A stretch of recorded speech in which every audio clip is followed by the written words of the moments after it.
Hi, it's Tania Willis and I'm here today for Little Yellow Bicycle. Today I'm going to show you a project using the Wonder and Wishes collection and show you some tips to go along with it. So let's get started. Before we take a look at the project, let's take a look at some of the products we'll be using. These are all from the Wonder and Wishes collection. We'll be using these two patterned papers. They are double-sided, as well as one sheet of 12 by 12 cardstock. We'll use the flower button dots, the clear cuts, fabric favorites, fresh verse stickers, favorite pieces, the pom-poms, and the chipboard shapes. Here's a look at the project that we're going to complete. As always, there's a downloadable PDF available at littleyellowbicycle.typepad.com, and you'll find other detail photos and complete instructions with the supply list there. Usually I go through the tutorial and the training reel here showing you the project from start to finish, but today I'm just going to show you a lot of tips and tricks that I use to complete this project, and I'm going to point them out here to you and then show you each one individually. So the first thing you'll notice on this project, I have some brads here, and they were coil brads and they looked a little dull. So what I did is I just used some stickles and I put them over top of the brad, smoothed them out with the tip of the stickles bottle, and added some glitter. When the project was put together, before adding the final touches, I added this sticker, and it was just a plain silver star that you'll see on the products in the package, but then I added glitter to that as well. And that's again just using the stickles, and those are by Ranger. The other thing is I have a little trick on how to get these pom-poms on without messy glue and without getting glue dots stuck all over your fingers. And then I want to show you how to add some snow to your scenery here. And that is not using splattered paint, so I have another technique for that. And then these snowflakes, you'll notice they're kind of dimensional and sticking out there, and that was simply done by removing the sticky from the back of the sticker, and you can do that by brushing on some cornstarch or baby powder onto the back of the sticker, and that will stick to the sticky part and remove the adhesive so that you can manipulate those snowflakes a little bit better. So let me show you how I made the snow, and then you can find the downloadable instructions on the website.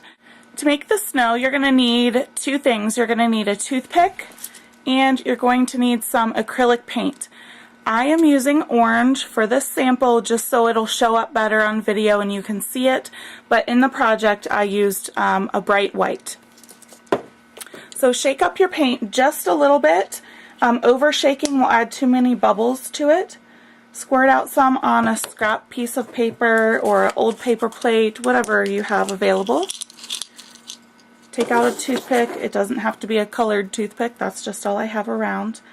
And you're going to roll the end of the toothpick in the paint, and it's going to look like you have quite a glob of paint on there. That is fine, because if you don't have very much paint on, your snow dots are going to be teeny tiny. I don't even know if you can see that on camera. See how tiny that dot is? That's because I used just the point. So to get a larger dot, you're going to want to hold your toothpick at a 45-degree angle and touch it lightly to the paper and lift. As you lift, kind of roll the toothpick so that you get a blob on there that's an average size.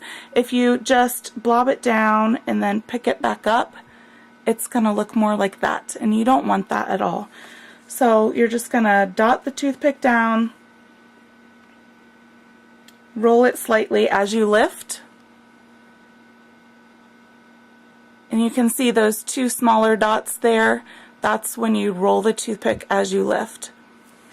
The reason I've used the toothpick instead of splattering is with splattering, the paint kind of goes wherever. You can't really control it as much.